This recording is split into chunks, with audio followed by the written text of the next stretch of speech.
What's going on, Raptors fans? Checking in before the game against Atlanta, home game, first game after that dreadful Sixers game. I'm predicting a 13-point win. Give me 104-91. And yeah, I think we'll do well. We have a pretty big size mismatch with Koloko starting instead of Fred, and the other team having Trae Young and DeJounte Murray.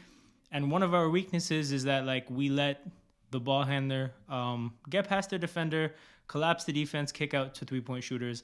And when Trae Young does that, he's going to have DeJounte Murray possibly on the perimeter and Clint Capella under the basket. So you just have to really worry about two shooters. So that being said, I think we have some advantages. Raptors by 13. I'll check in with you guys at halftime. What's going on, Raptors fans? No halftime check-in. This is the post game.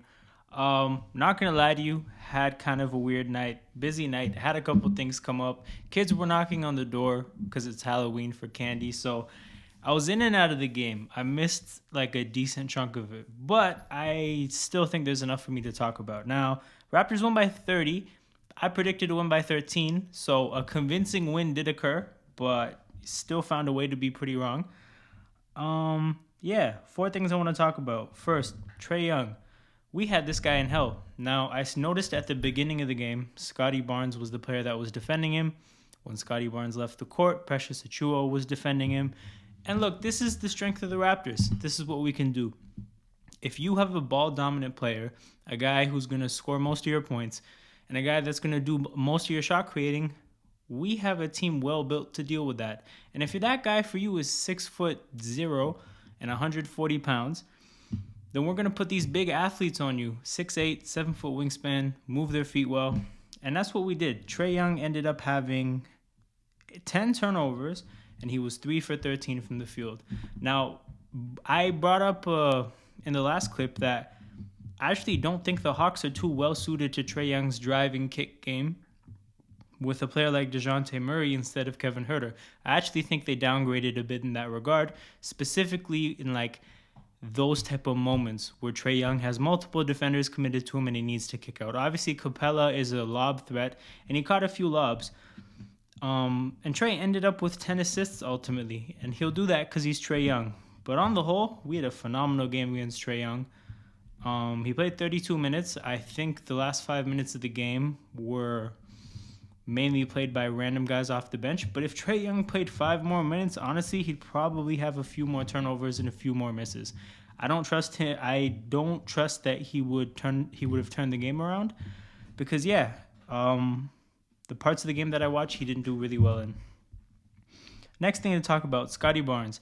Scottie Barnes turned into a 3-point shooter. Now, I saw a tweet when he was 3 for 4 in this game, saying that he was 9 for 16 on the season from 3.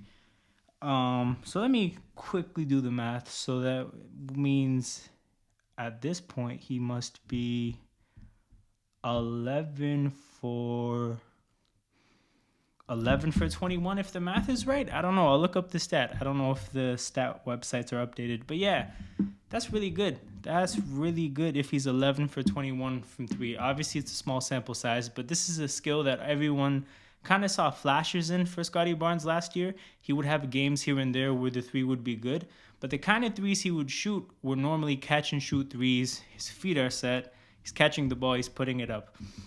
The guy had a 3-point shot off the dribble on a step back. I think it was the first one. That was amazing. That is the degree of difficulty on that shot is more difficult than any 3 Scottie's made that I've seen or remember. So you can see that this guy is growing as a 3-point shooter. And generally in sports, when it comes to young players, something coaches say a lot is that you coach flashes. So when you see a young player earlier in their career, you look for their flashes, and you hope that slowly over time the flashes develop into what they can do consistently. So, hey, if a night like tonight is something you can see more often from Scottie Barnes going forward, my goodness, the potential on this guy to guard Trae Young and to be able to shoot like that and to have the ability to bully smaller players around the paint, to have that feel for the game and that playmaking ability. Made another no-look pass today. Wow. So, again, really encouraging game from a Scottie Barnes standpoint. Hope to see more of that. The other thing I wanted to talk about, right, so depth of the team.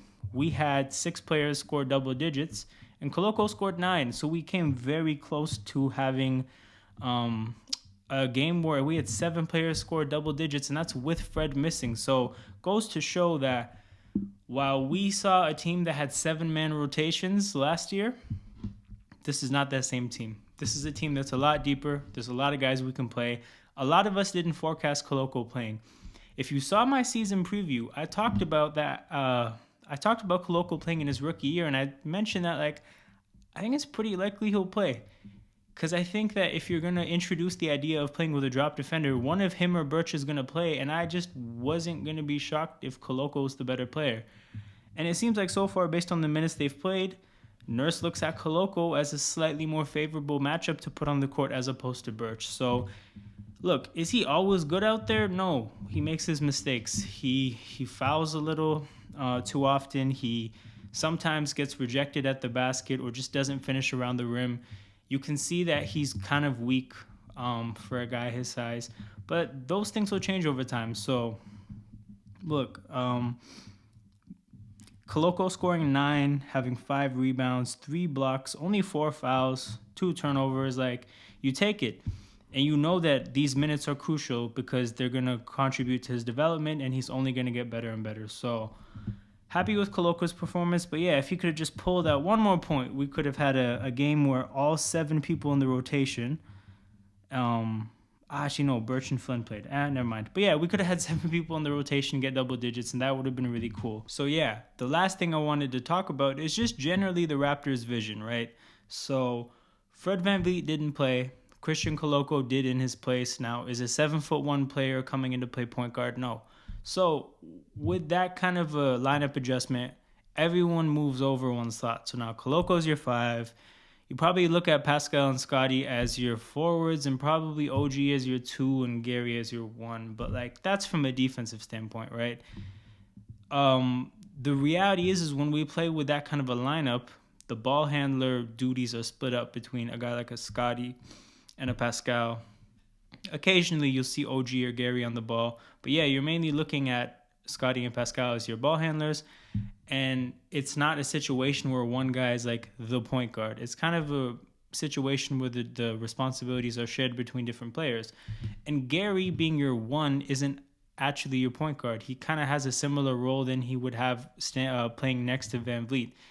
He's a shooter. He's off the ball mainly. The ball gets to his hand. He has the license to kind of do what he wants a lot of the time. So, yeah, it's just interesting to see the vision of how this plays out without Fred, but with a center instead. And a guy like Koloko, for the most part, is somebody that we can rely to make decent rotations. He's a mobile player. He can move around. He's not a big, stiff center. So a lot of what we did stayed the same. It's just obviously now you have a drop defender and a rim protector. Now you have somebody that you can funnel players into, and you can kind of rely on him to at least kind of make shots harder at the rim. He's not a consistent shot blocker yet, but he's a very different defensive player than anyone else we have on the team. And I actually think that today is indicative of what we could see going forward. Fred VanVleet's a part of the team. He's an important part of it, and he's an important part of the team. But what I would say is, I don't think we'll be adding too many more Fred VanVleets to the team. I don't think we'll be looking to bring a guy like him in. If we give a guy an opportunity, 15th, 16th, 17th spot on the team, and he makes it, great. But we're going to be looking to add, I think, not Christian Kolokos, but bigger players. We're going to be looking to add forwards, even the guards we look to bring in. The guards are big too. Gary Trent has a pretty big wingspan. Jeff Doughton has a decently big wingspan. Forget who else, but we even a guy like a David Johnson who we drafted, but he's not on the team. He had a big wingspan despite being 6'3", 6'4". We're gonna be bringing in bigger players, and look, I'm not saying trade Fred. I'm not saying he should go, but when eventually he does, I don't think we'll be replacing him with another Fred. I think what we saw today is indicative of what the Raptors kind of want to create going forward. So it was cool to see, and it was cool to see that result in a 30-point win where clearly the other team that had 2 small guards, they had trouble with our players. They had trouble dealing with our size. Trae Young struggled against Scottie Barnes and Precious Achiuwa when they were primary defenders on him. So it was good. Very good win to see. total team effort. I can't really look at one player and say they had a bad game. Koloko struggled. He's a young player. Like, he struggled sometimes. He's a young player. He's going to make mistakes.